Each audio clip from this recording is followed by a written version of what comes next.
Bonsoir, bon week-end et bienvenue sur votre chaîne préférée Akhbar al-Bled de Hassan Atlemsen. Farhat Mhenni, un grand Africain,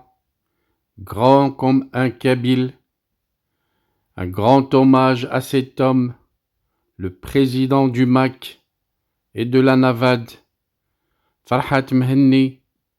le président du mouvement pour l'autodétermination de la Kabylie, incarne une figure vénérée par de nombreux peuples, sollicitant ses conseils et s'inspirant de sa sagesse inégalée. À 72 ans, son énergie extraordinaire ne faiblit pas, déployant une détermination inébranlable pour défendre le peuple kabyle, suscitant des ondes de préoccupation au sein du pouvoir algérien lâche. Par sa calme assurance, l'unité qui gravite autour de lui revêt une importance cruciale et sans sa présence, peut-être que la cause kabyle risquait de perdre son élan vital. En hommage à ce grand homme, je vous lis une publication qui relate son parcours, qui a été minutieusement rédigée lors de ses conférences en France. Farhat Mhenni, le modèle kabyle pour l'humanité. Dire Farhat Mhenni en quelques mots est impossible, tant l'homme, le père, le fils, l'époux, l'ami, l'artiste, le poète, le musicien, l'interprète, l'humaniste, l'écrivain, l'essayiste et le politique font de lui, selon l'écrivain, un être à la fois pluriel, complexe et passionnant. Pour y arriver, il en faut des ouvrages et des thèses. C'est pourquoi, précise l'écrivain, ce qui suit ne peut être appréhendé que comme ce qu'il est, à savoir un simple survol de son parcours hors du commun. Né le 5 mars 1951 à Iloula Oumalou, en Kabylie de l'Ouest, artiste capital, écrivain et homme politique,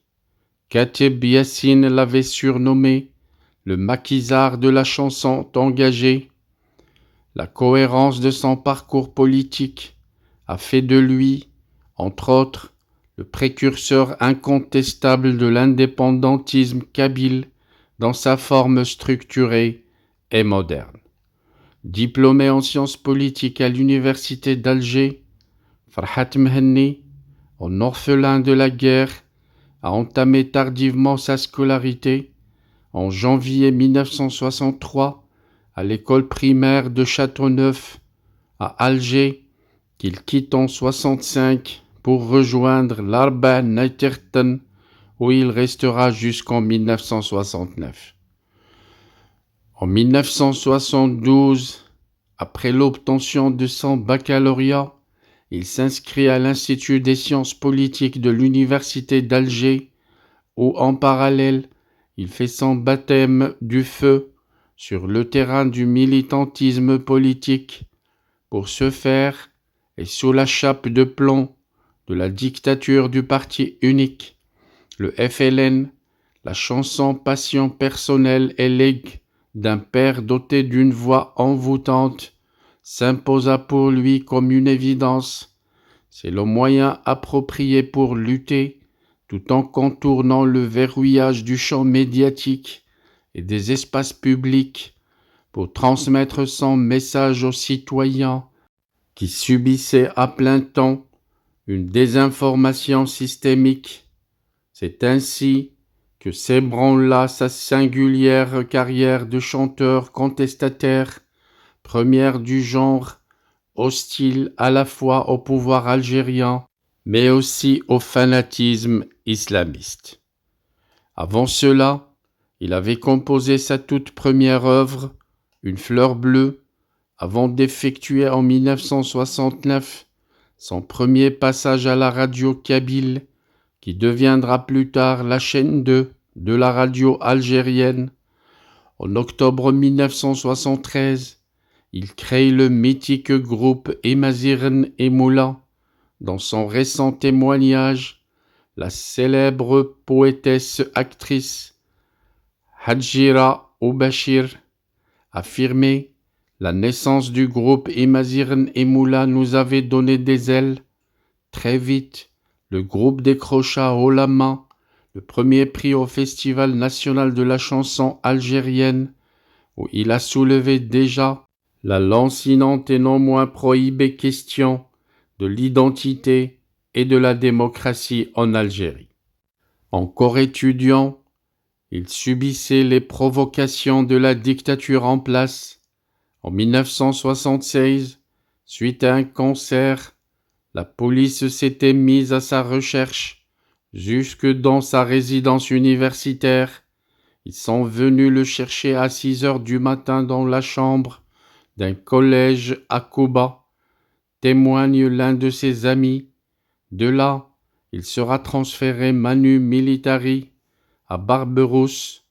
la prison réputée pour être le centre des exécutions par la guillotine durant la guerre d'Algérie et non moins centre de torture d'après-guerre. Ce premier séjour carcéral sera suivi par beaucoup d'autres au cours de sa vie de militant, impénitent et de politique incorruptible. Ni les innombrables arrestations, ni les longues nuits de torture, ni toutes les privations dont il a fait l'objet, ni les longues périodes de détention n'ont eu raison de sa détermination et de son obstination de donner sa vie pour que cesse l'arbitraire et la tyrannie, et pour que ses concitoyens puissent enfin savourer le goût de la liberté et reconquérir leur dignité. Parallèlement à ces études qu'il a menées avec brio jusqu'au bout, la soutenance de sa thèse ayant eu lieu en juin 1977, il s'en alla sur les routes et les chemins escarpés, muni de sa guitare, comme patient et prétexte à son action politique, d'un campus à l'autre, d'une scène à l'autre, d'un village à l'autre, pour dire aux hommes et aux femmes: si vous ne voulez pas subir les tragédies qui vont venir, réveillez-vous, ne soyez pas spectateurs de votre mort programmée, réveillez-vous. Un extrait de l'une de ses chansons, Le Déserteur, une adaptation de Boris Vian, sortie en 1981. Ces concerts, toujours gratuits, étaient de grands moments de communion et de débat politique.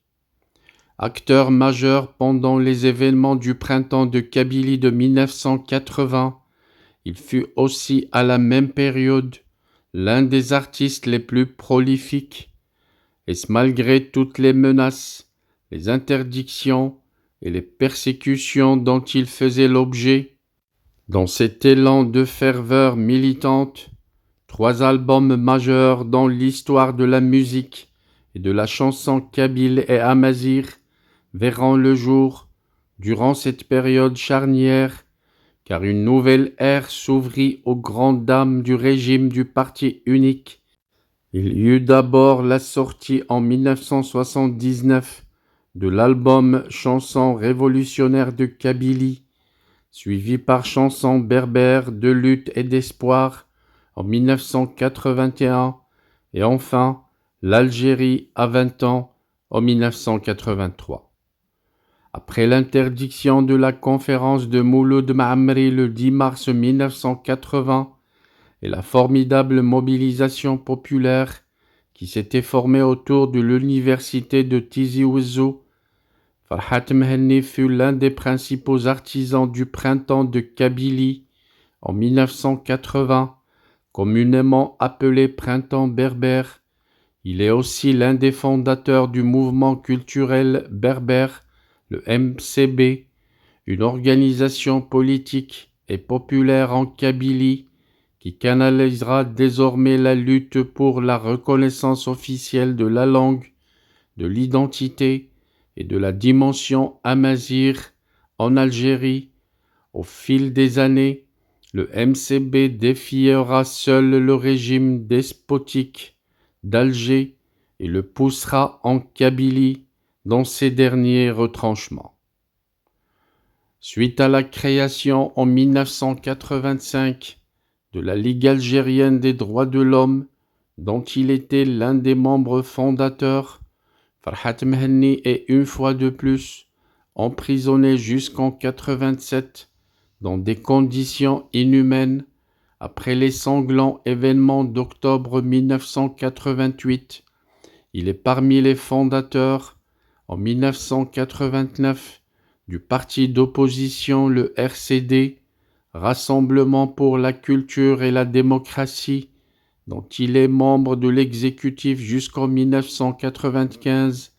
année durant laquelle il prend ses distances avec ce parti avant d'en démissionner en raison de profondes divergences politiques avec le principal responsable. Ce fut une période particulière dans sa vie d'homme politique, mais l'artiste était toujours là, à la rescousse pour créer et continuer à porter ses idées et son combat. C'est à cette période qu'il produira le sublime album Tuyak Ndikir, chanson d'acier, auquel il avait associé, en guise d'hommage et de reconnaissance, le maestro Cherif Khaddam. Le terrorisme islamiste abject, qui a servi aussi d'écran aux exactions et aux exécutions commises par le pouvoir algérien, avait atteint durant le milieu des années 1990 son point culminant après avoir échappé à la mort suite au détournement du vol AF 8969 Alger-Paris en décembre 1994 et la prise d'otages qui s'en était suivie à bord de l'Airbus d'Air France, la multiplication des menaces sur sa famille le contraignait à se réfugier en France, où il composa en 4 jours Touyak Ntmes, Douaman, Chant de feu et de l'eau, son album sorti en 1996. L'assassinat de Matoub Lounès fut un cataclysme dans la vie du peuple kabyle et dans celle de Farhat Mehenni, qui ce jour-là avait perdu une partie de lui-même, et malgré quelques rares couacs qui ont marqué les rapports quasi fraternels entre deux personnalités bien trempées, les événements meurtriers du printemps noir en Kabylie en 2001, avec les dizaines d'assassinés et les milliers de blessés, massacres racistes commis par la gendarmerie algérienne, à ce jour impunis, verront Farhat Mehenni prendre ses responsabilités en s'y impliquant, mais aussi en reportant tous ses concerts, bien que rien de bien festif, ainsi que la sortie de son album L'Tmourt L'Qbaïl,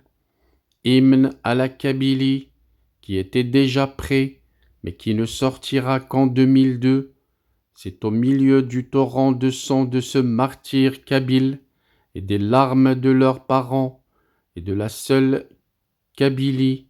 que l'idée du MAC naquit comme une lueur d'espoir au milieu de la consternation. Cela le privera à jamais de son fils Hamzian, assassiné à Paris dans la nuit du 18 au 19 juin 2004. Pour autant, l'inspiration et la créativité de l'artiste mise au service de la Kabylie ne tarissant pas, il produira Adkir Nusirem, Requiem et Espoir en 2008 et Tileli Tekbeilit, Liberté pour la Kabylie en 2015. L'écrivain n'est pas en reste, puisqu'il est l'auteur de Algérie, la question kabyle, un essai publié en 2004, Le siècle identitaire, la fin des États post-coloniaux sorti en 2010, Afrique, le casse-tête français, en 2013, La France va-t-elle perdre l'Afrique, en 2014, Noël en otage, une biographie publiée en 2015, Kabylie, mémorandum pour l'indépendance, en 2017, et enfin, Réflexion dans le feu de l'action, Histoire de la renaissance du peuple kabyle, un essai publié en 2021. Réfugié en France depuis 2 décennies, Farhat Mhenni est donc l'un des fondateurs et le premier président du mouvement pour l'autonomie de la Kabylie, qui, réalisme oblige, deviendra le mouvement pour l'autodétermination de la Kabylie depuis le 1er juin 2010. Il est aussi le président du gouvernement provisoire kabyle, un organe exécutif établi en exil et naturellement autoproclamé, la Kabylie étant sous domination étrangère, un mouvement dont le pacifisme est un fondement essentiel de sa doctrine, la revendication au niveau international du droit du peuple kabyle à disposer de son destin à travers un référendum d'autodétermination sous l'égide des instances onusiennes. Face au choix inéluctable dans le parcours de tout homme politique, à savoir demeurer probe et dévoué pour son peuple et pour sa patrie, ou se soumettre à l'ordre injuste pour jouir de quelques privilèges personnels, Farhat Mhenni n'a pas eu besoin de choisir. Sa voix faite de lutte, de créativité, de messages, d'espérance et d'abnégation n'a pas dévié d'un iota depuis le premier jour. Avec une sérénité qui force le respect, il a su traverser bien des tourments et des tragédies, faire face à l'adversité et supporter l'ignominie sans jamais se dessaisir de son calme olympien et de son sourire affable, précise l'écrivain, inflexible jusqu'au bout et fort de ses convictions chevillées au corps, il grave sur le marbre de l'histoire son empreinte indélébile en prodiguant au monde une précieuse leçon de vie et en traçant pour son peuple le chemin vers sa liberté.